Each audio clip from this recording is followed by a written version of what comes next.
My name is Kian. I am nothing but a low-ranking scholar from the High Capital Academy. Or at least, I used to be, before they revoked my titles, before they laughed me out of the Grand Hall. They called me a fool, a madman chasing fairy tales, because I refused to follow their rigid, outdated textbook formulas. They couldn't understand that the old ways are dying, that the magic in our world is decaying, but I'm going to prove them wrong, every single one of them. That is why I am here, standing at the base of the forbidden Whispering Peak, a place where the royal maps simply end, swallowed whole by a perpetual, unnatural violet fog. For over 100 years, the Empire has warned citizens to stay away, spinning terrifying tales of a monstrous dragon that tears apart anyone foolish enough to tread upon this frosted ground. But to an alchemist, a warning is just an invitation written in fear. According to the forbidden texts I smuggled out of the library, the legendary lunar nightshade only blooms in environments like this, where the Earth's natural ley lines twist and fracture under immense, crushing, magical pressure.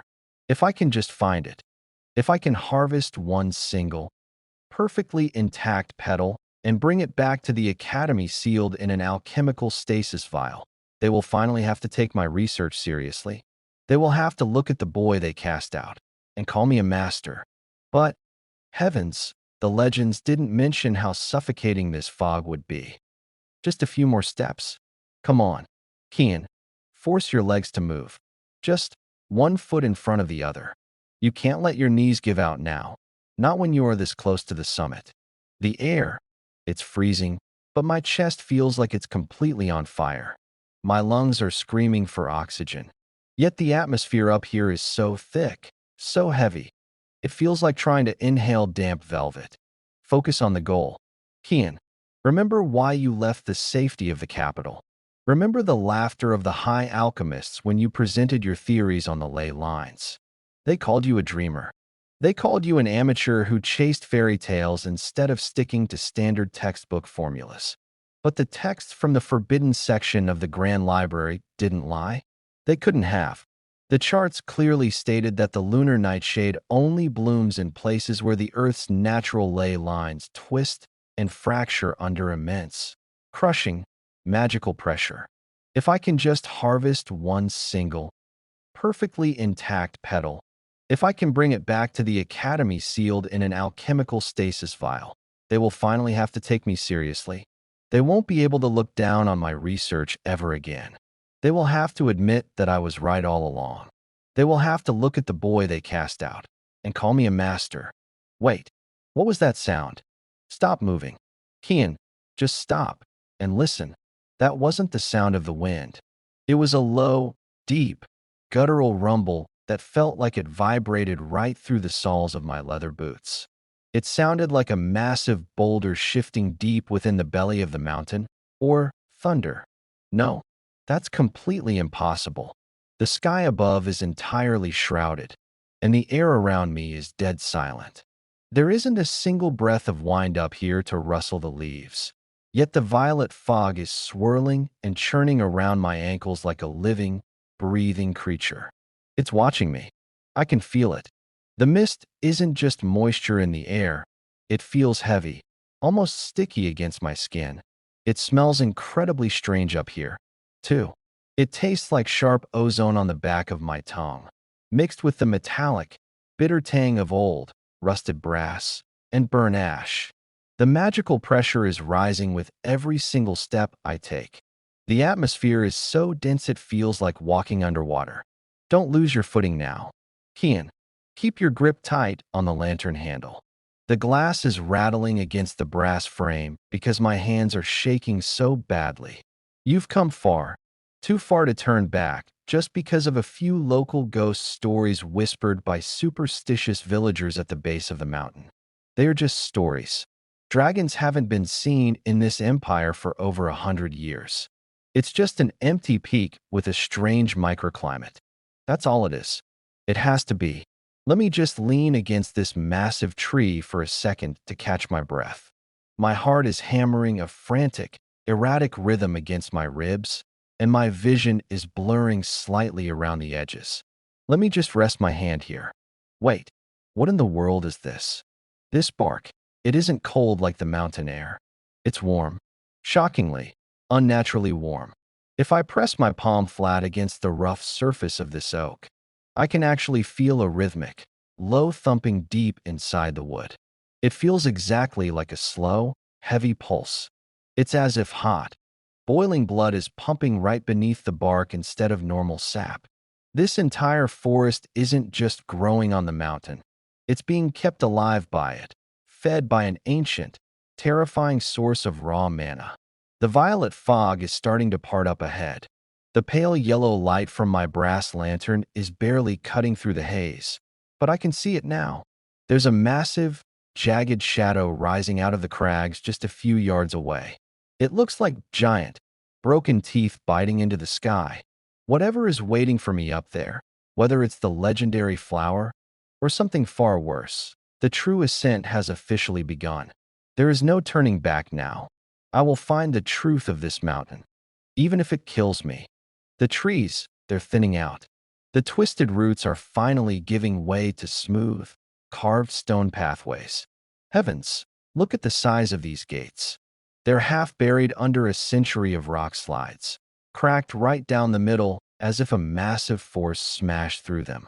I'm stepping past the threshold now, leaving the forest behind. My God, what in the world is this place? The royal maps. They never mentioned a single thing about a kingdom existing up on these isolated, jagged peaks. The historians always claimed this mountain was completely uninhabited, a barren wasteland of rock and ice. But this is a masterpiece. It looks like an ancient palace, a grand fortress of a forgotten era, swallowed whole by the mountain itself. The architecture is absolutely breathtaking, yet it fills me with an overwhelming sense of dread. Look at the sheer scale of these towering pillars lining the entrance. The way the stone twists and curves. It's a style of masonry that predates our current dynasty by at least 5 or 6 centuries. It's beautiful, but it's completely ruined. The grandeur is covered in thick, dark vines that look like they are gripping the stone, trying to keep it from collapsing entirely. But look closer at the damage on the walls. Step closer. Kian, bring the lantern over here. The stone isn't just cracked and weathered from centuries of harsh mountain winters and rain. No, look at the texture. It looks like it was blasted apart by an immense, catastrophic heat source. Look at this section right here near the archway. This is melted marble. It literally ran down the face of the wall like hot candle wax, before cooling and hardening into these grotesque, smooth ripples. What kind of fire could possibly do this to solid stone? Normal wood fire doesn't even come close to the temperature required to liquefy solid marble. This wasn't a war fought with catapults and trebuchets. This was a disaster of pure, concentrated magical energy, an explosion of dragon fire. The old legends, they might not have been exaggerating after all. The violet fog is finally starting to clear up a bit now that I've stepped past the threshold and into these grand, cavernous ruins. But the magical pressure inside here, it's absolutely suffocating. It feels infinitely heavier than it did out in the forest. It literally feels like an invisible iron weight is resting directly on my chest, slowly crushing the remaining air right out of my lungs. Every single breath I take burns the back of my throat, leaving a taste like sulfur and copper. My ears are ringing from the absolute, dead silence of this hall. I need to be incredibly careful. One wrong step, one loud sound echoing off these high, cracked ceilings, and the whole place could come down on my head. I just need to find the courtyard. If the texts were right, the magical anomaly at the center of this palace is where the lunar nightshade thrives. I just need to harvest the specimen and get out of here as fast as my legs can carry me. Wait, stop. There's something catching the dim, flickering light of my lantern on the steps leading up to that shattered throne at the far end of the hall. Is that gold? No. It's too bright, too vibrant to be standard gold coin or treasure. It's reflecting the light in a strange, iridescent pattern, blues, purples, and deep, shimmering golds. It looks like a trail of discarded scales. They are huge, each one the size of my palm, sharper than steel knives, and smooth as polished glass. Oh, heavens! The legends weren't a myth at all. This isn't an abandoned ruin. Someone, or something, is actively living inside this sanctuary. The heat in the air is rising. The shadows on the wall are shifting, stretching out toward me. I need to get my sample and get out of here right now before whatever made these scales comes back. I need to leave. I need to get out of here right now. Kian turns around to run, but a sudden, massive rush of burning wind slams the heavy stone doors shut. The sound echoes like thunder through the hall. A towering shadow drops from the high ceiling, landing heavily on the stone steps right in front of the exit, completely blocking the path. Dust and debris explode outward. Heavens, no! The shadow, it's huge. It's blocking the door. Those eyes, glowing gold slit pupils staring straight through the darkness. The black scales on his arms are reflecting the dim light of my lantern. It's him, the dragon. I can't move. My legs are completely frozen.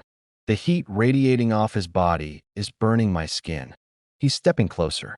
Raiden, you are a very loud, very foolish little thief. Human, did you truly believe you could crawl into my sanctuary entirely undetected? Did you think the violet mist would hide your clumsy, trembling footsteps from my ears? Kian, who's there? Show yourself. I have a lantern, and I am an official, licensed scholar of the High Capital Academy. I am armed with alchemical catalysts, so do not come any closer. Raiden, an official scholar? Is that what your fragile king calls thieves and scavengers these days? How deeply amusing. Step into the light where I can properly look at you, little scholar. Look at how your hands shake. You tremble so violently that the glass in your little toy lantern is about to shatter. Yet you dare to lift your head. You dare to look directly into my eyes. Do they not teach caution in your grand libraries? Or do they simply breed fools who lack the basic instinct of fear? Raiden, tell me, little bird, why shouldn't I crush your fragile throat right here on these cold steps? Give me one logical reason why your warm blood shouldn't stain my marble floors tonight, to wash away the insult of your presence. You step into the sacred domain of the dragon, completely unarmed, carrying nothing but a leather sack full of worthless weeds and a flickering glass toy. Are you exceptionally brave, human, or are you simply eager to find a swift, painful end to your miserable little life? Answer me, Kian. I didn't come here to steal from you. I didn't even know anyone was living up here. I am an alchemist. I am looking for the lunar nightshade to prove a theory on magical degradation. I have absolutely no interest in your gold or your ruins. I just need one single plant. Wait, stay where you are. Don't step back into the shadow. Let me look at you. Your neck, your left shoulder. Those dark, ink-black lines pulsing beneath your skin. That isn't a natural part of your dragon magic. It's draining your life force. You're bleeding black essence straight from your veins. My God, you're cursed, aren't you? That's why you're hiding up here. Raiden, silence.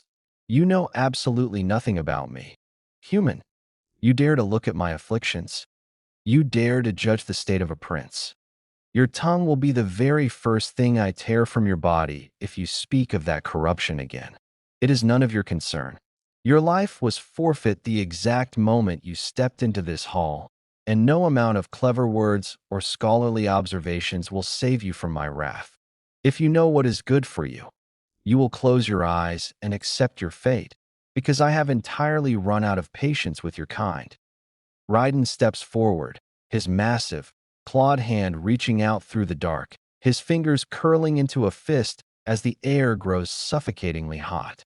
Kian stumbles back against a cracked pillar, trapping himself, but he forces his eyes to stay open, staring right at the pulsing black veins on Raiden's arm. Kian, then do it. If you're going to kill me, stop talking about it and just do it. But you won't, will you? Or rather, you can't. Look at your left arm. Look at the way your fingers are curling inward, stiffening into stone and iron. That ink-black corruption isn't just a surface wound. Right? It's a localized alchemical decay. It's tracing the exact pathway of your main magical meridians. Every single time your heart beats, every single time you flare your dragon aura to try and terrify me, you are actively pumping that black poison deeper into your own core. You're accelerating the decay. If you crush my throat right now, you destroy the only mind within 1,000 leagues that actually recognizes what is happening to you. I am an alchemist from the high capital. I have spent the last 7 years studying the degradation of ancient magical structures. I know exactly what that black ink is. It's a void-binding curse, and it is slowly turning your living heart into calcified ash. Raiden, be silent. You speak of things far beyond your primitive comprehension, little bird. You think yourself a savior because you read a few stolen scrolls. This curse was woven by a coven of archmages who sacrificed their own lifespans to bind my bloodline to this mountain. For 100 years, I have watched this black rot crawl millimeter by millimeter up my flesh. I have tried every flame, every purifying spell, every ancient relic hidden within these royal vaults, and nothing touches it. It feeds on magic. It drinks my own draconic fire and grows stronger from it. What could a miserable, fragile mortal with a bag of weeds possibly do that a centuries-old dragon prince could not? You are lying to buy yourself a few more minutes of pathetic, wretched existence. You fear the dark, and you fear the end. Kian, I fear dying without completing my work. Yes, but I am not lying to you. Your draconic fire is exactly why you failed to cure it. You just said it yourself. The curse feeds on magic. Every time you throw your royal spells or your dragon flame at it, you are literally feeding the monster that is eating you alive. You've been trying to fight a fire by pouring oil directly onto the flames. What you need isn't a greater magic. You need a magical void, a neutralizer, an alchemical suppressant that can coat your internal meridians and starve the corruption until it detaches from your core. Look at my satchel. Look at the parchment I dropped. The lunar nightshade doesn't just grow in heavy mana zones because it likes the environment. It grows there because its roots actively absorb and consume raw magical pressure to survive. It is a natural anchor. It creates a localized vacuum. If I can combine the distilled essence of that flower with a stabilized silver catalyst, I can create a draft that will temporarily sever the curse's connection to your heart. I can halt the spread. Raiden, I can give you your body back. Raiden, a vacuum, a force that starves the flame instead of fighting it. You speak with a madness that almost sounds like reason. But why should I trust you? Humans are treacherous creatures. Your kind trapped me here. Your kind broke my kingdom and left me to rot in the frost. How do I know this draft of yours won't simply turn my blood to ice and make me an easy target for your king's knights? How do I know you aren't just an assassin wrapped in the cheap robes of a schoolboy? Kian, because if I wanted you dead, all I had to do was turn around and walk back down that mountain path. The curse is already doing my king's work for him. At the rate those black lines are climbing up your neck, you have less than 3 moons before the corruption reaches your primary valve. When that happens, you won't just die, you'll lose your mind entirely, turn into a hollowed-out beast of pure destruction, and tear yourself apart. I don't want you dead. Raiden, I want the knowledge hidden inside your ruins, and I want to prove to the world that my alchemy can heal the unhealable. Keep me as your prisoner if you must. Lock me in your deepest dungeon. But let me work. Let me brew the cure, or we both die on this mountain anyway. A heavy, suffocating silence settles over the ruined throne room. Raiden stands perfectly still, his golden slit eyes boring into Kian's soul.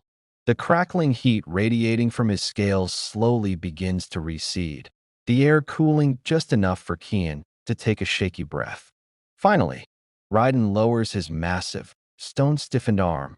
Raiden, you have a dangerously sharp tongue, human, and an even more dangerous amount of arrogance. To look death in the face and offer it a business proposition. Very well, I shall grant you your desperate wish. You will remain here, in the bones of my kingdom, under my watchful eye. If you attempt to flee, if you take even a single step beyond the broken gates of this palace, I will hunt you down, and I will ensure your passing is slow enough for you to catalog every agonizing second of it. Do we understand each other, schoolboy? Kian, we understand each other perfectly. I have absolutely no intention of leaving.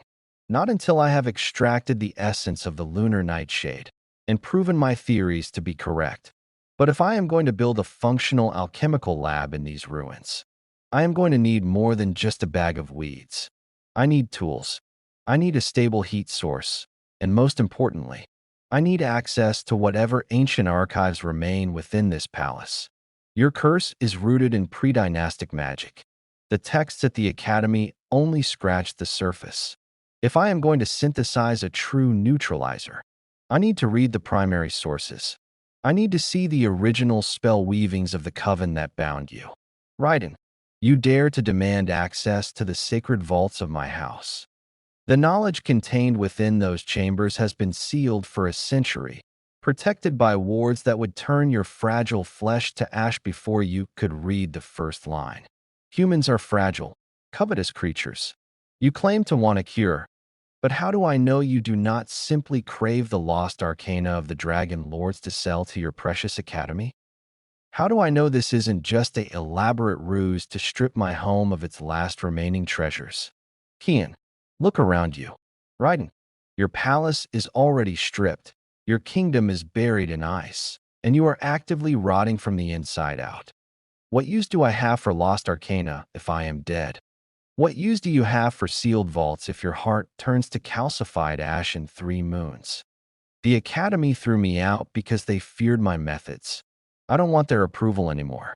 I want their absolute, undeniable humiliation. And the only way I get that is by keeping you alive. Deactivate the wards on the lower archives. Let me access the texts, and I will begin the first distillation tonight. Raiden, tonight? You possess a remarkable urgency for someone whose life hangs by a single, frayed thread.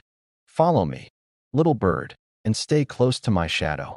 The palace paths are treacherous, and the mountain does not take kindly to uninvited guests. If the wards judge your intentions to be false, they will consume you, and I will not lift a finger to save you. Move, before I change my mind, and decide that your blood is worth more than your promises. Raiden turns sharply, his heavy, dark cloak swirling like smoke as he walks deeper into the shadows of the collapsing corridor. Kian grips his lantern tight, his knuckles white, and forces his trembling legs to follow the Dragon Prince, descending down a steep, winding spiral staircase carved directly into the mountain's frozen bedrock. Kian, heavens, the temperature, it's dropping drastically with every step we take. Yet the air still tastes like burnt copper. How deep do these ruins actually go? The staircase feels endless, as if we are descending straight into the bowels of the earth itself. Look at the walls. The stone isn't carved anymore. It's completely crystallized, reflecting the pale yellow beam of my lantern in jagged, fractured shards of violet quartz. The magical pressure down here, it isn't just heavy, it's active. It feels like thousands of tiny needles pressing against my skin. Static electricity hums so loudly my ears are popping. Raiden, wait. The air up ahead, it's glowing. There is a massive, arched doorway blocking the path, but it isn't made of wood or iron. It's a solid wall of swirling, crackling violet energy. The wards, they look like a violent, churning storm trapped within the frame of the door. I can feel the raw, destructive malice radiating from it from 5 paces away. Raiden, stop, human. Take one more step, and the defensive aura of my ancestors will tear the soul straight from your miserable flesh. This is the threshold of the Obsidian archives, the repository of my family's entire history, our lineage, and our darkest taboos. For 100 years, no living soul has stood before this gate. The magic bound to this stone recognizes only my blood, and it is violently allergic to the scent of mortals. Stand perfectly still. If you breathe too loudly, if you break your focus for even a fraction of a second, I will not be able to contain the backlash. Raiden steps directly in front of the swirling barrier. He lifts his right hand, the one unaffected by the curse, and draws a sharp, obsidian claw across his own palm. Dark, thick blood wells up instantly, glowing with a faint, internal golden heat. Raiden, by the blood of the first Drake, by the ash of the fallen spires, I command these gates to remember their master. Yield. Raiden presses his bleeding palm directly into the center of the violent violet energy. A deafening, high-pitched shriek echoes through the cavern, like metal grinding against metal. The air shudders violently, knocking Kian back against the stone wall, and then, with a low, heavy thud, the violet storm parts, dissolving into thin air. Raiden, it is open, for now. Step through. Quickly, before the mountain realizes it has been deceived. But heed my warning, scholar. The texts inside are not like your precious Academy scrolls. They hold power, they hold weight. Some of those volumes are bound in the hides of creatures that could swallow your entire capital whole. Touch nothing but what is absolutely necessary for your work. If I catch your eyes wandering toward the forbidden combat scrolls, or the shifting geometries of our offensive magic, I will personally ensure this vault becomes your eternal tomb. Kian, stepping past Raiden, his eyes wide with absolute awe, looking up at rows of massive stone shelves stretching into the darkness. By the stars, this is unparalleled. The Academy libraries are nothing but children's scrapbooks compared to this. Look at the binding on these tomes. The pre-dynastic runes are literally glowing. I don't care about your wars, Raiden, or your offensive magic. This is the missing link. Look over here, at this desk. The dust is inches thick, but these scrolls, they bear the crest of the coven you spoke of, the archmages of the Eastern Wastes. This is it, the exact record of the void-binding ritual. Give me my satchel. I need to set up my magnifying lenses immediately. The ink is fading, but the magical residue is still trapped within the parchment. We don't have 3 moons. Raiden, look at the date on this text. The curse isn't just spreading, it's a cyclical entity. It accelerates with every full eclipse. And if my calculations are correct, the next celestial alignment is less than 40 nights away. We need to begin the extraction of the lunar nightshade. Right now? Kian frantically drops his leather satchel onto the dusty stone desk, his hands trembling not from fear anymore, but from pure, academic adrenaline. He sweeps away a thick layer of gray ash and grime with his sleeve, pulling out small, delicate glass tubes, brass clips, and a heavy, silver-rimmed magnifying lens. Raiden stands just outside the ring of lantern light, watching the scholar's frantic movements with cold, calculated suspicion. Raiden, 40 nights. You claim the celestial alignment will shorten my remaining time so drastically. 100 years I have endured this slow, agonizing rot, millimeter by millimeter, and now you tell me the sky itself conspires to rip the remaining life from my chest in a matter of weeks. How do I know this is not another elaborate human deception, scholar? How do I know you are not misinterpreting these runes simply to make yourself appear more vital, more indispensable to my survival? If I discover you are inflating the danger to secure your own safety, I will ensure the remaining 40 nights of your life are spent in unimaginable agony. Kian, look at the structural geometry of the script. Raiden, I am not misinterpreting anything. Look right here, under the secondary seal. The archmages didn't just tie the curse to your flesh. They anchored the spell to the lunar transit. The black ink pulsing in your veins isn't just poison.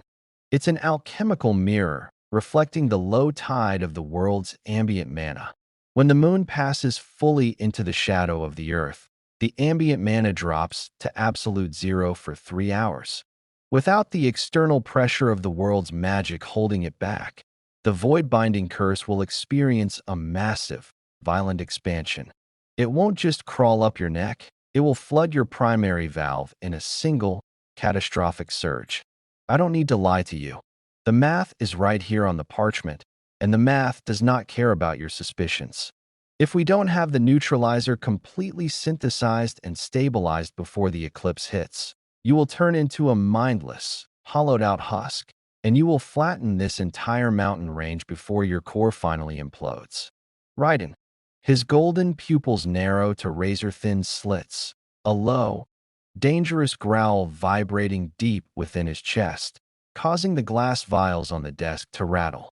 You speak of my demise and the destruction of my lineage, as if it were nothing more than an equation on a chalkboard. Do not forget your place, little bird. You are an uninvited guest in a house of lords, a fragile thing whose bones I could snap with 2 fingers. Yet, you stand there, staring at the tools of my destruction with an almost holy fascination. If the extraction must begin tonight, then speak. What is it you require from me? The lunar nightshade you harvested is merely a raw component. You mentioned a stabilized silver catalyst and a neutralizer. My vaults contain wealth beyond the imagination of your greedy capital, but I do not keep grocery lists of alchemical reagents. Tell me what must be brought to this desk, and tell me now.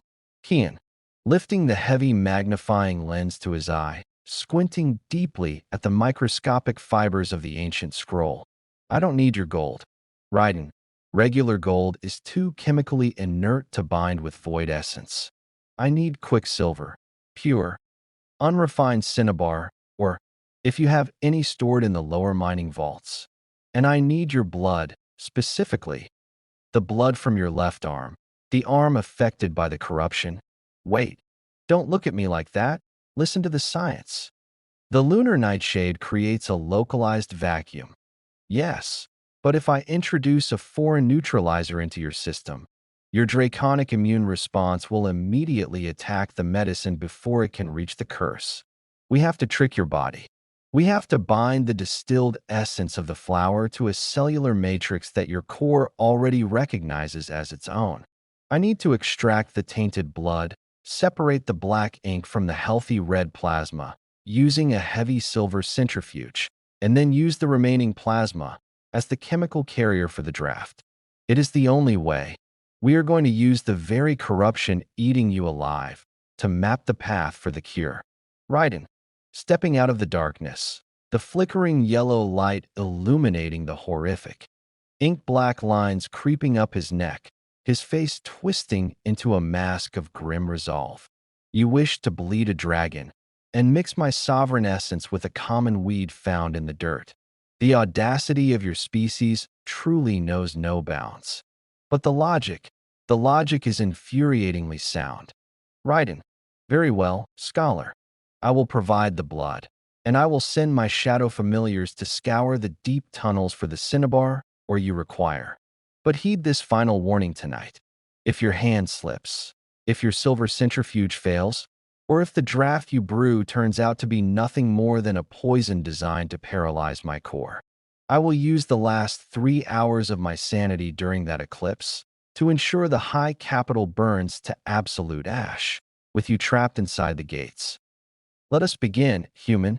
The shadow is moving, and the clock is officially ticking.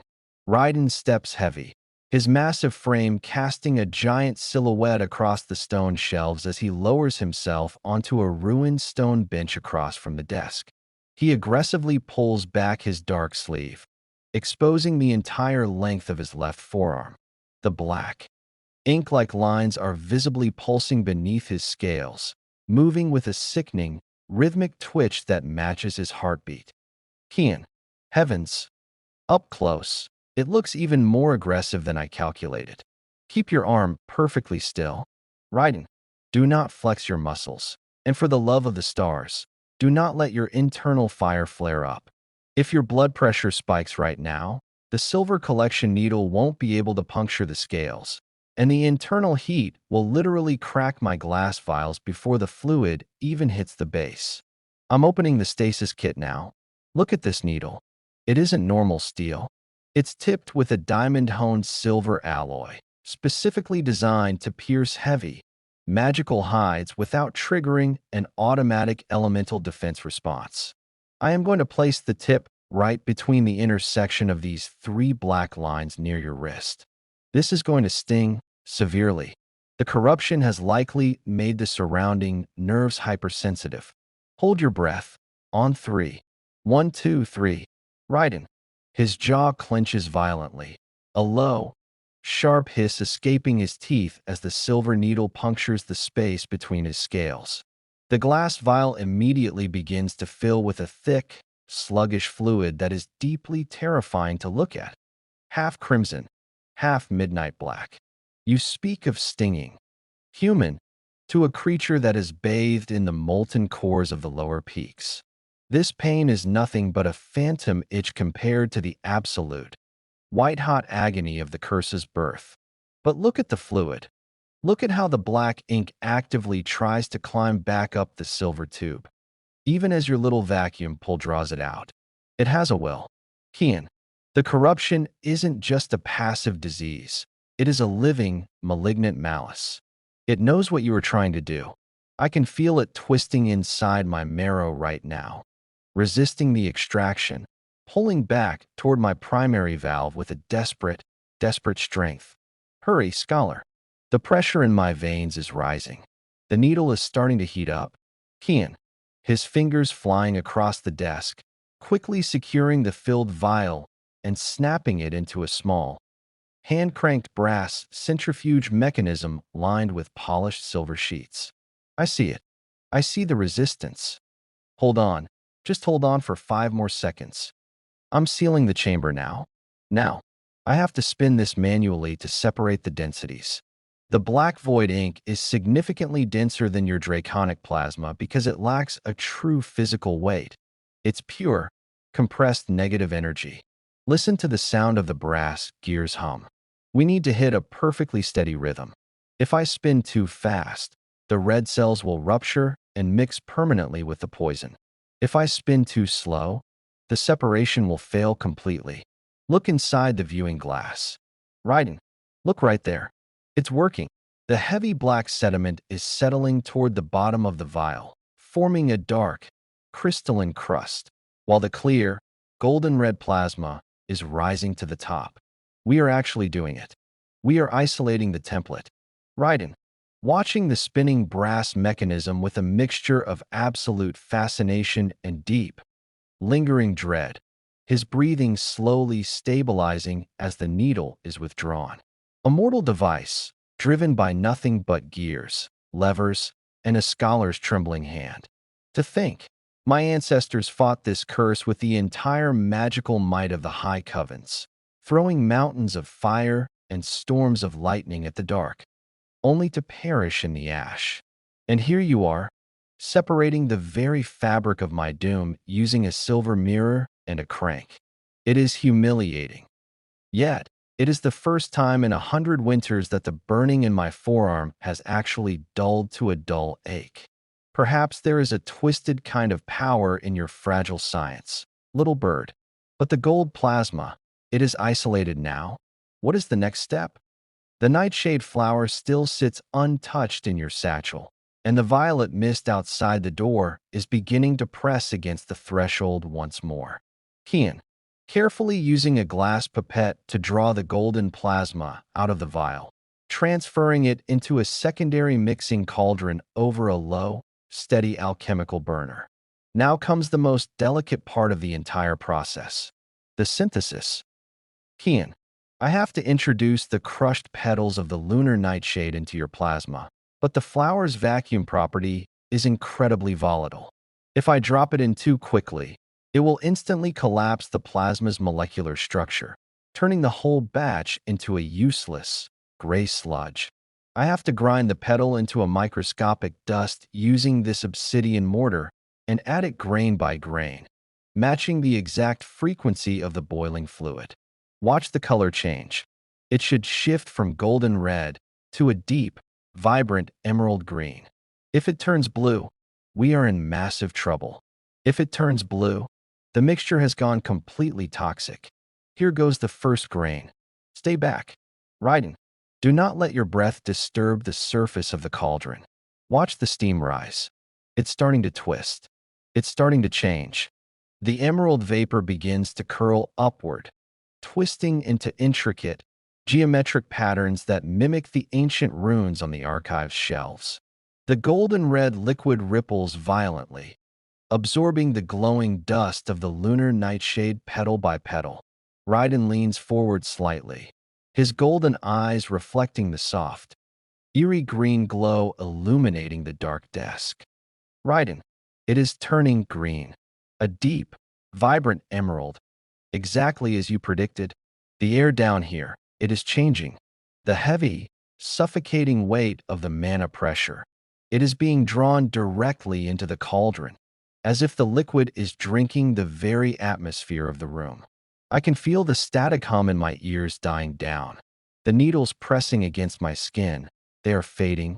You have actually created a vacuum within a physical fluid. Human. But look at the edges of the bronze rim. Look closely. Kian, there is a faint, dark purple ring forming around the crust. Is that the corruption reacting to the nightshade, or is the mixture beginning to destabilize? Speak, scholar, before the reaction spreads any further.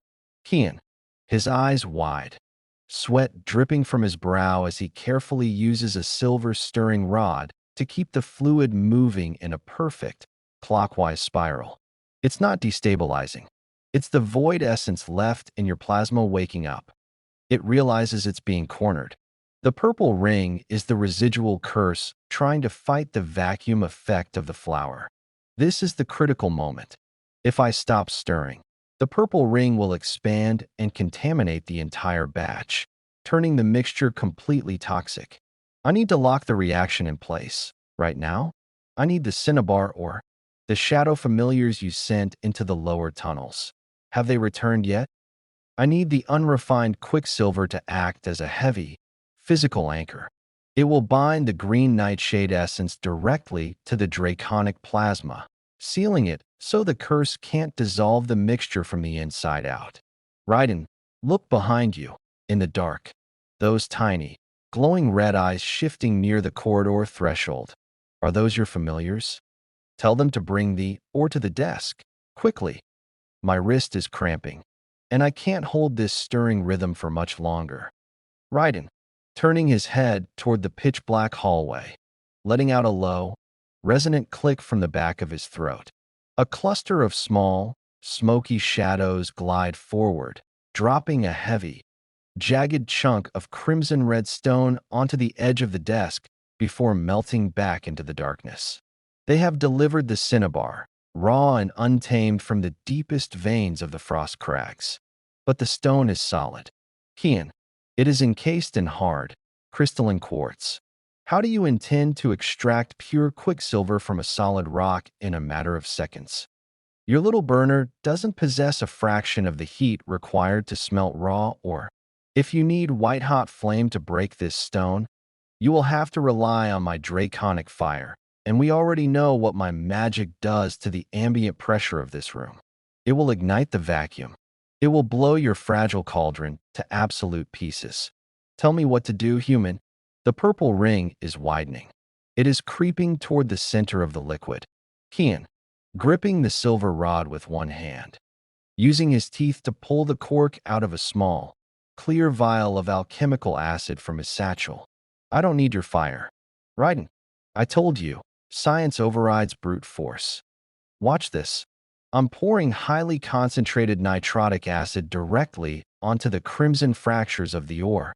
The acid will rapidly dissolve the surrounding sulfur and iron bonds, forcing the native mercury to sweat out of the stone matrix without requiring a single degree of heat.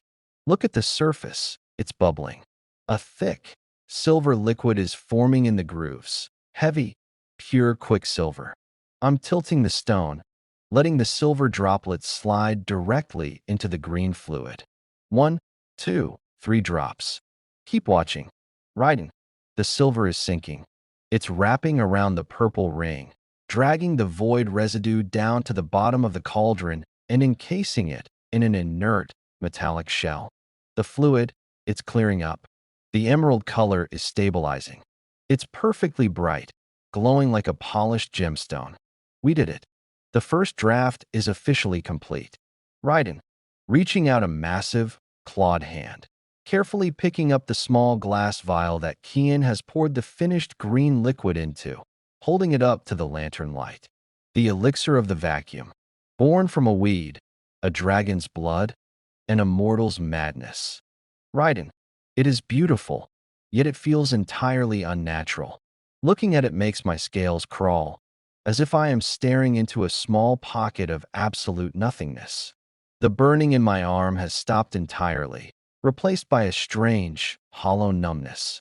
So, little bird, the moment of truth has arrived. Does this emerald water bring me my salvation, or does it bring the peaceful, silent end to the last prince of the Whispering Peak? I shall drink it now, and if my core implodes, remember my promise, scholar. The mountains will weep fire, long after your bones have turned to dust. Raiden lifts the glass vial to his lips, his golden eyes locking onto Kian's pale face. Without a single second of hesitation, he swallows the thick, emerald fluid in one swift draft. The vial drops from his fingers, shattering against the stone floor. For a brief, agonizing moment, the entire vault falls into a dead, terrifying silence. Kian, Raiden, can you hear me? Speak to me. Heavens, what is happening to your chest? Look at the golden light behind your ribs. It's flickering. It's dying out completely. No, no, no. The draconic core isn't supposed to shut down. The math was perfect. The stabilization parameter was balanced. Your pulse, it's completely gone. Raiden, wake up. Suddenly, Raiden's eyes snap wide open, but the gold slit pupils have completely vanished, replaced by a terrifying, hollow void of pure, matte black. He lets out a silent, gasping scream as his entire body arches violently, throwing him off the stone bench. He slams onto the floor, his right hand clawing desperately at the stone, tearing deep grooves into the crystalline quartz. Raiden. His voice is no longer a proud roar. It is a fractured, echoing double tone, vibrating with the cold, empty resonance of the void itself. Kian, you fool. The fire, my internal flame, it is gone. It has been completely snuffed out. The dark, it is rushing into the vacuum, filling the empty spaces faster than before. Ah, heavens, the agony. It isn't burning, it's freezing. It feels like absolute, zero, expanding from the inside out. My mind. I can't hold the pieces together. You didn't starve the curse, human. You starved my soul. The shadow, it's taking the throne. Kian, diving across the desk, his hands frantically knocking over empty glass vials as he scrambles to look at the ancient scroll under the magnifying lens, his eyes darting wildly across the geometric equations. Hold on. Do not let go of your consciousness. Raiden, if you lose your focus now, the void will fill your core permanently before the second phase triggers. The math isn't wrong. I know it isn't wrong. Wait. Look at the bottom equation, the secondary catalyst path. Oh no. The unrefined mercury. The cinnabar droplets, they didn't just anchor the vacuum. They acted as a dense, physical barrier. The elixir created the vacuum. Yes, it successfully severed the curse's connection to your main lines. But because your internal fire is an elemental force, it shut down to protect itself from the vacuum. Your core isn't dead. It's in a state of deep, alchemical shock. It's treating the draft like an external containment spell.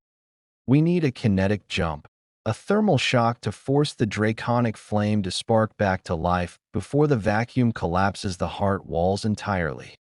Raiden, his fingers stiffening, turning into a dull, ash-gray stone texture as the calcification leaps from his arm up to his throat, his black eyes locking onto Kian with a final, desperate glint of dying sentience. I cannot spark the flame, scholar. There is no heat left within my blood. The hearth is completely cold. If you have another piece of your fragile science, use it now, or the eclipse will not even matter. My body, it is hardening. I can no longer feel the stone beneath my claws. Do it, Kian, or die with me. Kian, snatching his brass lantern off the desk, his knuckles white, his expression twisting into a mask of pure, desperate gamble. I told you before, I am an alchemist, and if the environment doesn't provide the reaction, I make the reaction myself. Your blood contains native iron and dissolved sulfur, even in its frozen state.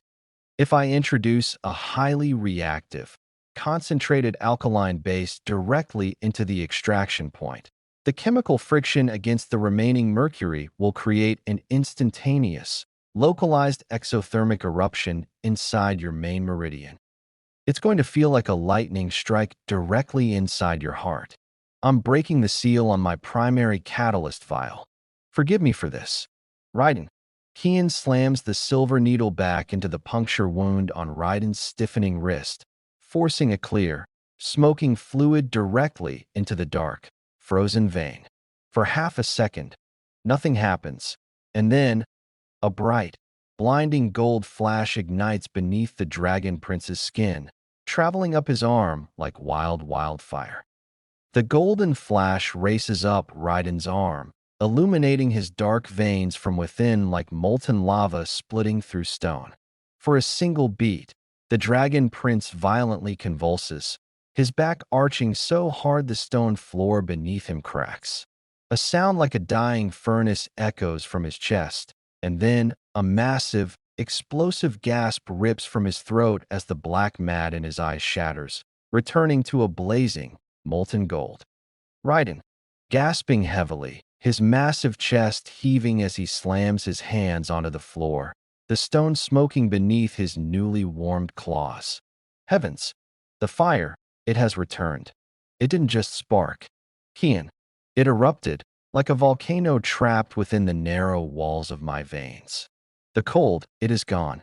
The numbing frost that was settling into my throat has completely dissolved. Look at my arm. Look at the black lines. They are still there, but they aren't pulsing anymore.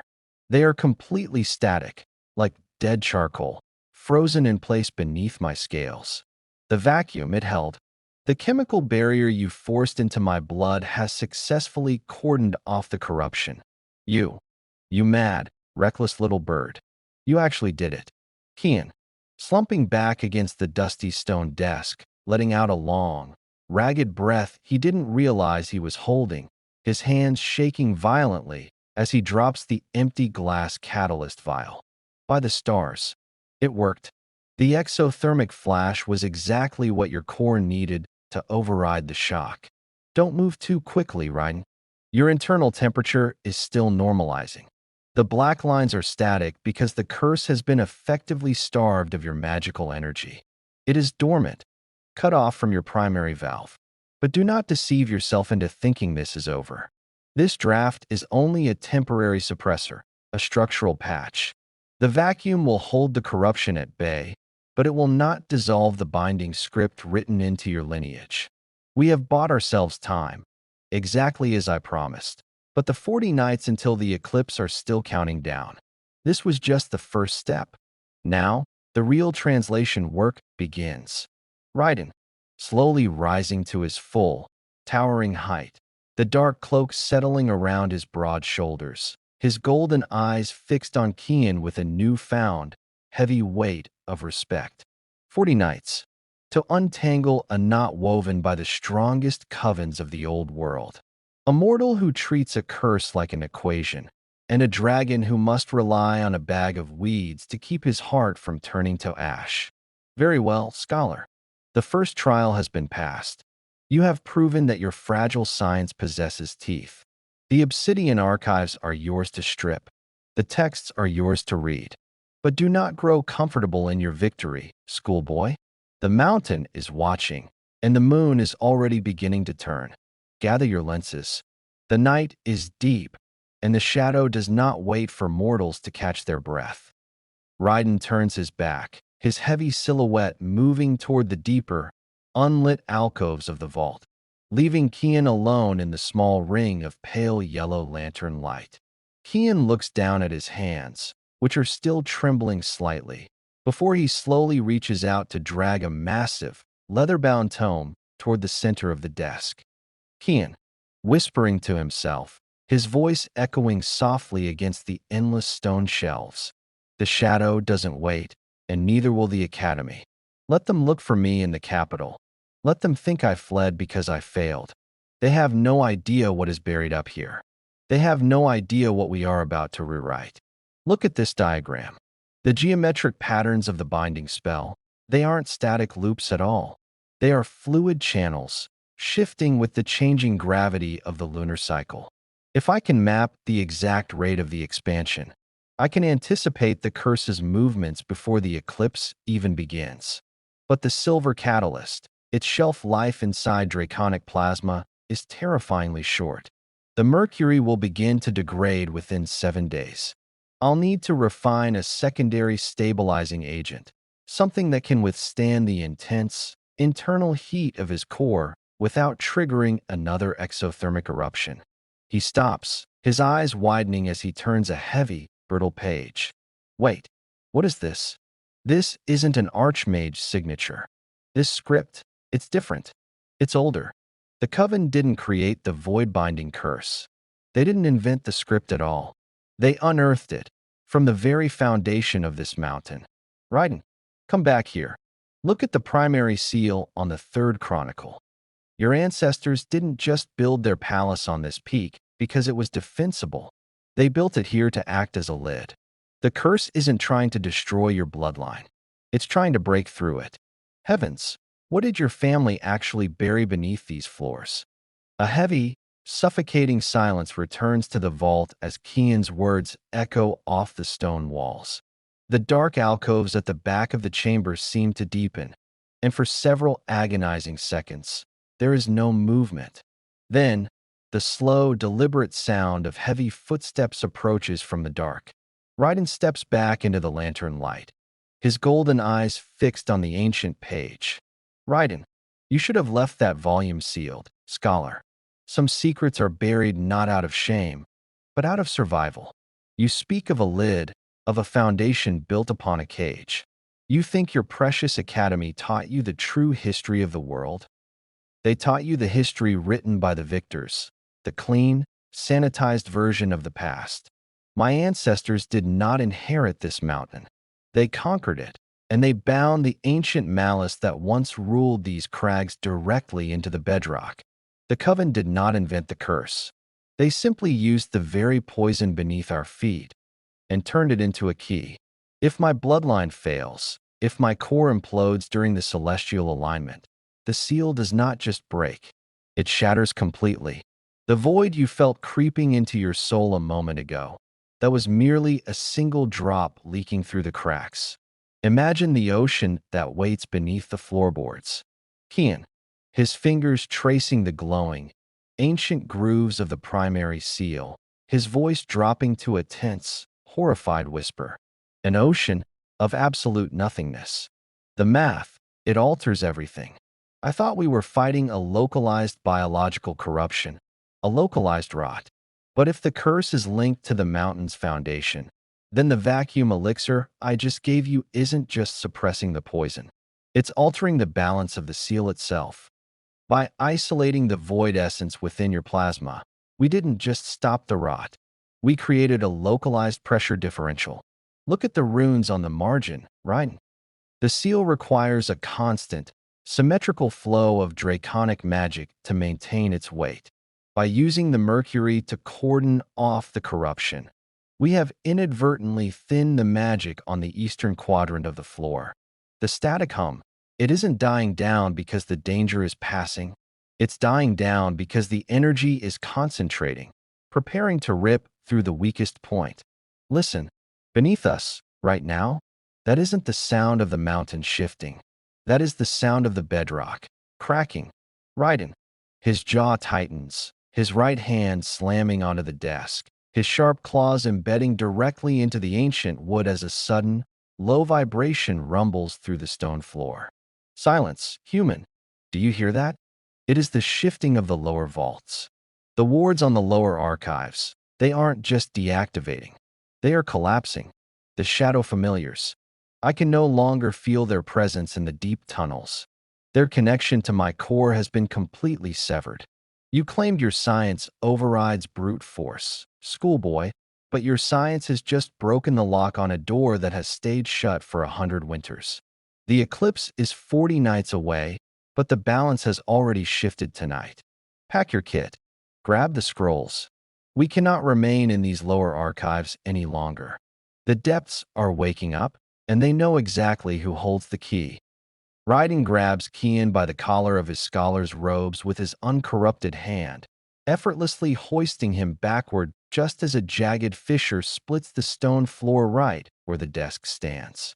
The ancient wood groans, snapping in half as the desk tilts and slides into the dark, yawning crack. Kian barely manages to clutch the heavy leather chronic to his chest as they scramble backward. Kian, coughing violently as ancient dust and acrid sulfur billow up from the newly formed trench. The desk, the obsidian mortar is gone. The floor, it's completely hollow underneath. Look at the geometry of the breach. It's not an accident, Raiden. The fissure is following the exact ley line of the second anchor. The violet mist outside the door, it's turning black.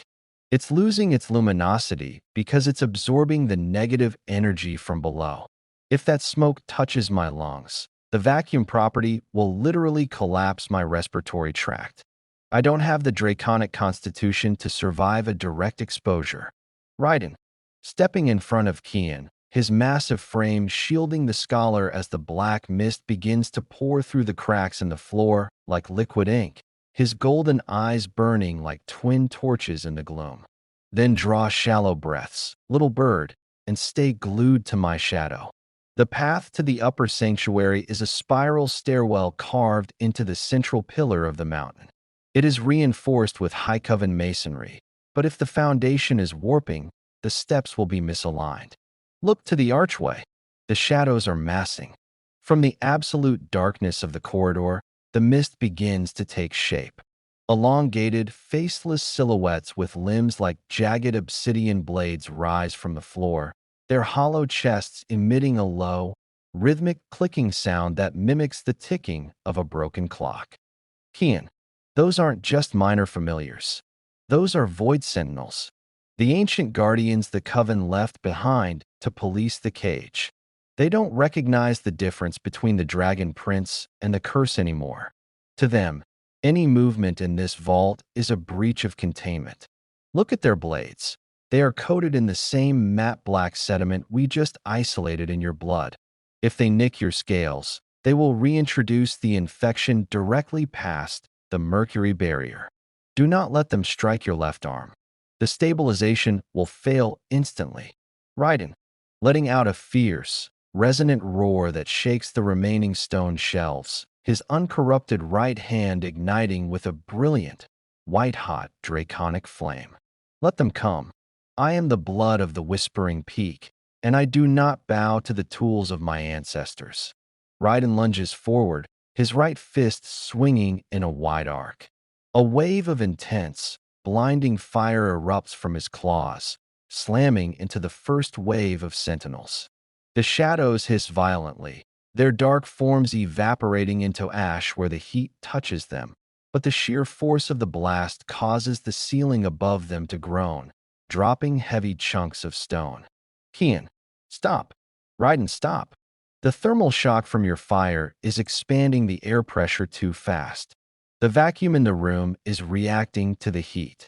You're going to trigger a secondary implosion if you keep unleashing maximum output. Use the kinetic energy, not the elemental flame. Punch through the archway. Don't incinerate the ceiling. Raiden, his jaw clenched as he violently shoves a charging shadow blade aside with the flat of his forearm, the impact echoing like metal striking stone. You ask a dragon to fight without his breath, scholar? You ask a storm to move without the wind.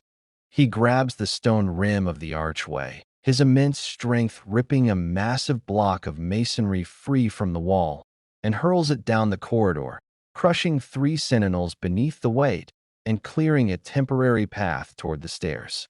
Run, human! The doorway is clearing, but the stairwell behind it is already beginning to twist. Move your fragile legs before I am forced to carry you like a sack of grain. Kian doesn't need to be told twice. Clutching the heavy chronicle against his chest like a shield, he bolts through the ruined archway, his boots skidding across the slick, crumbling debris.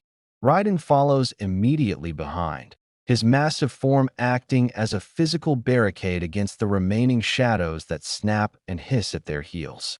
They burst into the central pillar, a dizzying, hollow vertical shaft where a stone staircase spirals upward into the dark. Kian, gasping for air, his eyes tracking the structural lines of the spiral steps as another deep tremor violently rocks the mountain. The stairwell is holding, but the gravity well is warping. The steps ahead are compressing. Look at the spatial distortion. Every 3 steps feel like climbing a wall, and the landing above us is tilting at a 30-degree angle. Raiden, the localized pressure we shifted is pulling the void essence upward through the central column. It's using the stairwell as a chimney. If we don't outrun the thermal draft, the black mist will overtake us before we reach the middle tier. Raiden, looming behind Kian, his golden eyes scanning the dizzying heights above them as a thick, suffocating wave of black smoke begins to billow from the abyss below. Then do not look down, schoolboy. Raiden places his massive, clawed hand firmly against Kian's back, physically propelling the scholar up the steep, distorted stone steps. With every massive stride the Dragon Prince takes, the stone beneath his feet cracks, his immense physical strength forcing them upward despite the heavy, crushing gravitational pull trying to drag them back into the pit. The air, it is growing thick, like breathing liquid lead. My core, it is fighting the pressure. The mercury barrier is holding, but the friction against the vacuum, it is creating a terrifying resonance inside my chest. It feels as though a second heart is trying to beat its way out of my ribs.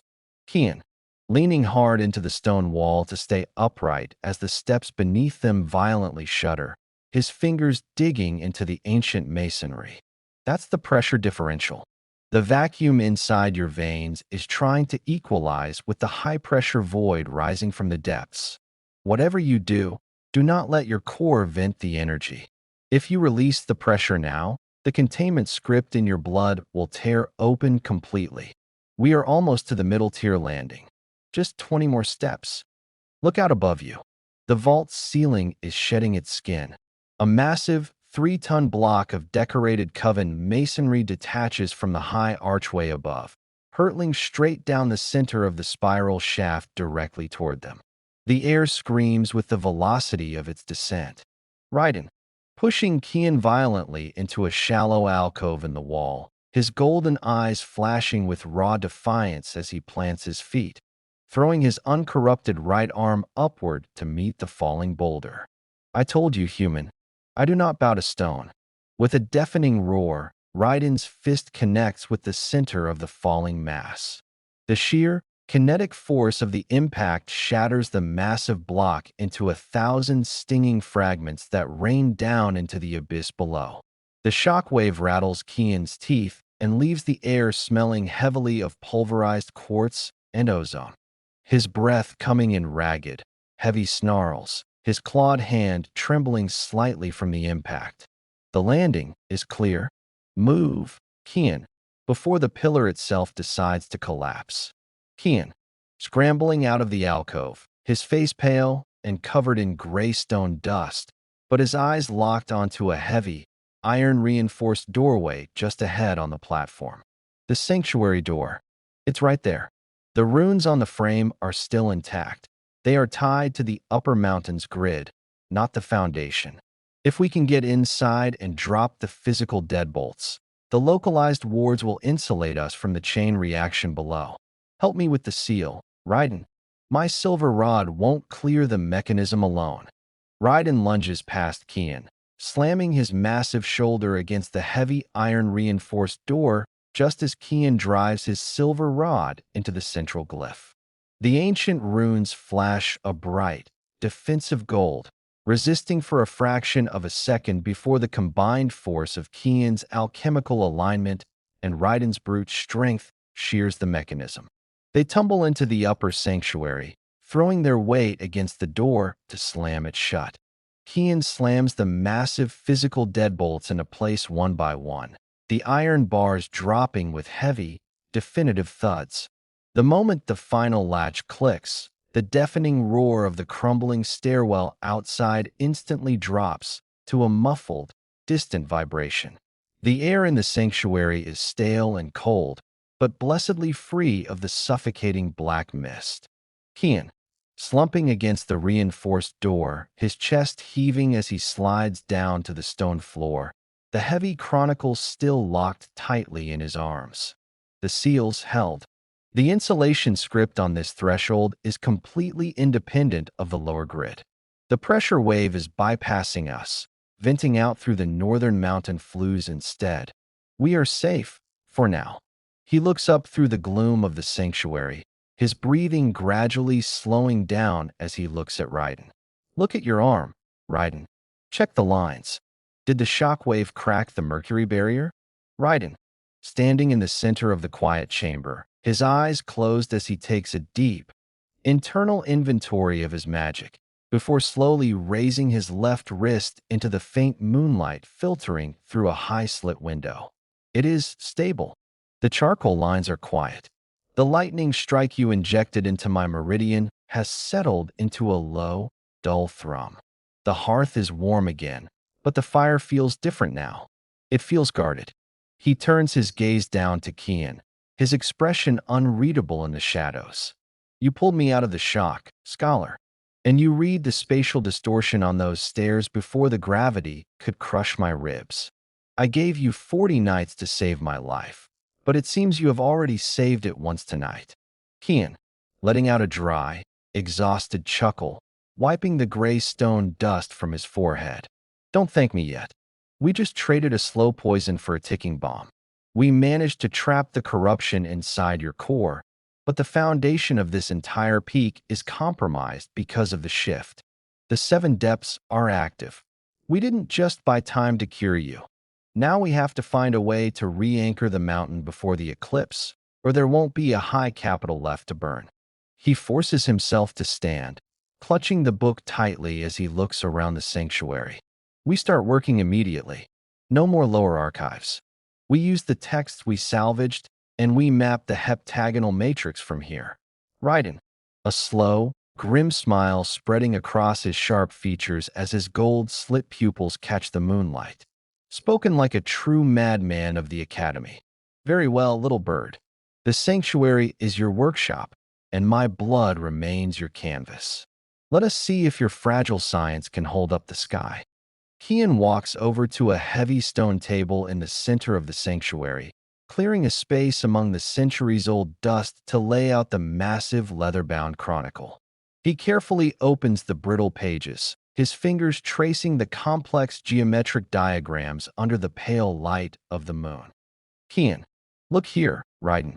The heptagonal matrix. It's not just a locking mechanism for the vault doors. It's a dynamic pressure valve. Every single one of the 7 anchors relies on a specific elemental resonance to keep the weight balanced. The second anchor we just lost was tied to earth and force, which is why the bedrock split so cleanly. But the third anchor, the one directly adjacent to the western flues, that one is tied to volatile atmospheric pressure. Now that the eastern side has thinned out, the third anchor is going to bear the brunt of the compensation loop. It's going to start drawing in all the ambient thermal energy from the upper peaks to try and stabilize itself. Raiden, walking slowly toward the window, looking out over the jagged, snow-capped peaks of the Whispering Range, his golden eyes narrowing. Then the weather will change. The frost crags are never warm, human, but if the third anchor is starving for heat, it will strip the temperature from the atmosphere entirely. The wind outside, it has already died down. The air is growing heavy, freezing, and perfectly still. A flash freeze is coming to the mountain. If the upper peaks drop below absolute zero, the iron deadbolts on this very door will become brittle enough to shatter under a stiff breeze. Our insulation will mean nothing if the metal turns to glass. Kian, nodding sharply, his charcoal pencil flying across the margins of the chronicle as he recalculates the decay rates. Exactly. We can't let the third node collapse, or the chain reaction will cascade into the upper sanctuary before the week is out.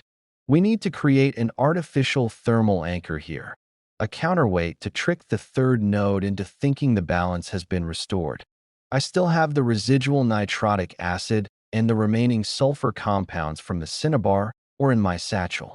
If I combine them with the dragonfire residue on your uncorrupted claw, we can brew a dense, slow-burning thermal paste. We can smear it directly onto the sanctuary's keystone. It won't fix the lower vaults, but it will radiate enough localized heat to keep this chamber and the door from freezing over. Raiden, turning back from the window, holding out his right hand, a faint, controlled wisp of white-hot embers dancing across his claws. A dragon's flame used as a space heater for a mortal's laboratory. How the mighty have fallen. But necessity is a harsh master. Tell me where to vent the spark, scholar. The ice is already beginning to form on the outer pane of the window, and we have 39 nights left to survive. Raiden steps closer to the center of the room, his towering shadow falling across the stone table. He extends his right hand over the shallow bronze dish Kian has pulled from his pack. With a low, concentrated growl, Raiden forces a condensed stream of white-hot embers from his fingertips. The pure draconic heat hits the mixture of nitrotic acid and sulfur, creating a thick, glowing gold paste that radiates an intense, comforting warmth. Kian, carefully lifting the smoking dish with a pair of iron tongs, his face illuminated by the bright, chemical glow. Perfect. The stability is holding. The sulfur is acting as the perfect slow-release anchor for your flame. Quickly, help me reach the keystone above the lintel before the cold sets into the masonry. Raiden doesn't waste words. He steps in, easily lifting Kian by the waist so the scholar can reach the apex of the vaulted ceiling. Kian uses a brass spatula to smear the glowing gold paste directly into the deep grooves of the central keystone. The moment the compound touches the stone, the ancient runes carved into the ceiling flare to life, absorbing the heat and pulsing with a soft, amber light. A gentle wave of warmth washes downward through the sanctuary, instantly halting the frost that had begun to creep across the iron deadbolts of the door. The absolute, freezing silence outside remains, but inside, the air is breathable, stable, and safe. Raiden, setting Kian back down on his feet, his golden eyes tracking the warm amber veins spreading across the ceiling. The room breathes again, and the iron does not brittle. You have managed to hold back the mountain's frost with a handful of dust and a spark of my blood, schoolboy. A temporary victory, but a victory nonetheless. Kian, slumping back into a wooden chair by the table, his muscles aching with raw exhaustion as he pulls the massive chronicle back into the center of the light. Temporary is all we need right now. Look out the window. The horizon is turning gray. The first night is over. We survived the draft, we survived the sentinels, and we survived the first shift of the bedrock. He looks up at Raiden, his expression settling into a grim, unyielding focus. 39 nights remain until the eclipse, Raiden. The lower vaults are awake, the mountain is freezing, and the Coven's key is sitting right inside your chest. Rest while you can. As soon as the sun clears the peaks, we begin translating the second anchor matrix. We don't stop until we find the lock. Raiden, walking back to the high window, looking out as the first faint ray of dawn cuts through the frozen, cloudless sky. Let the sun rise, scholar. We have a cage to rebuild. The 39 nights pass in a blur of freezing ash and desperate calculations. One by one, Kian's alchemical formulas patch the decaying anchors. But as the moon finally slides into a total, matte black eclipse, the mountain lets out a final, cataclysmic roar. The sanctuary floor explodes upward. The seven seals shatter simultaneously, and a massive, towering column of pure, sentient void essence erupts into the chamber, taking the shape of a colossal, faceless shadow dragon. Kian, coughing blood as the anti-gravitational force lifts him off his feet, his lenses shattering against the wall. Raiden, the Matrix didn't fail. It was designed to break tonight. The Coven wanted the cage to open. The final equation isn't a lock. It's a conversion. Your core. You have to vent the vacuum barrier. Let the mercury flood the void. If you mix your elemental fire with the absolute zero of the entity, it will create a permanent physical crystallization. You will trap it within yourself forever, but it will burn out your draconic immortality. You'll become mortal, Raiden. Raiden, his golden eyes blazing with a final, blinding light as the charcoal lines on his skin erupt into liquid gold, his left arm completely shattering the restraint. Then let the sky fall, scholar. I would rather live a single day as a mortal master of my own peak than an immortal slave to an ancient cage. Raiden lunges directly into the mouth of the towering shadow entity. He violently rips open his own chest valve, unleashing 39 nights of compressed, high-pressure draconic fire straight into the freezing vacuum of the void. Kian throws his final catalyst flask into the epicenter of the collision. A deafening, silent shockwave rips through the sanctuary. The blinding white flame and the absolute black void collide, instantly solidifying into a massive, breathtaking statue of solid, shimmering obsidian quartz. The entity is frozen mid-roar, completely petrified, its power permanently locked inside the crystalline lattice. The tremors stop. The mountain falls perfectly silent. The eclipse passes, and the first light of a normal, golden dawn breaks through the windows. Kian, weakly dragging himself through the dust, his hands shaking as he approaches the base of the obsidian statue. Raiden? Raiden, answer me. From the base of the petrified shadow, a figure coughs, stumbling out of the dust. Raiden's scales are gone, replaced by smooth skin, and his golden eyes no longer slit like a dragon's, but shine with a warm, steady, human amber. He looks down at his hands, then up at the locked vault. Raiden. His voice is singular now, quiet, mortal, but fiercely proud. The hearth is quiet, Kian. The fire is gone, but the shadow is dead. The mountain stands. Kian, letting out a long, breathless laugh, closing the ruined chronicle for the last time. Then the science was perfect. Welcome to a short life, Prince Raiden. Raiden, smiling grimly as he looks toward the horizon. Let us make it a loud one, schoolboy. A time skip of several months. The war against the void is entirely over. The atmosphere is completely calm, filled with the gentle sounds of morning birds and rustling pages. Kian sits comfortably at a sturdy oak desk, completely relaxed without his spectacles, writing in a fresh logbook with a standard ink pen. Raiden stands right beside him, leaning casually over Kian's shoulder to read what he is writing.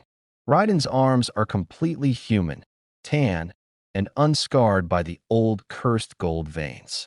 Raiden reaches down with a soft, affectionate smile to hand Kian a steaming cup of tea, their shoulders touching lightly. Golden, warm, and natural morning light washes through the entire room, casting a soft, cozy glow that symbolizes safety, domestic peace.